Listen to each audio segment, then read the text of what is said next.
Kuna kiumbe yoyote anaweza katrendi Tanzania hii au Afrika Mashariki yote, ajitoe aje hapa. Mimi niko tayari mimi kuwekeza pesa zangu zote za benki.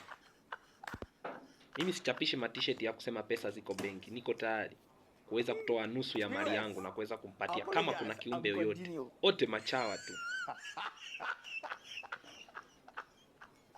Yobo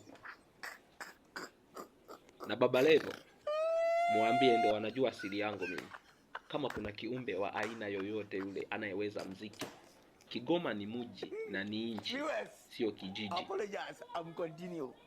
Najua nilikotoka mimi, ni mzaliwa wa Kongo kabisa, Kongo kabisa. Tulihamia tukiwa wadogo pale Kigoma. Kwa hiyo kama kuna kiumbe yoyote, siwezi kuwa natumia dawa kizembe mimi. Kama kuna kiumbe yoyote yule ajitokeze.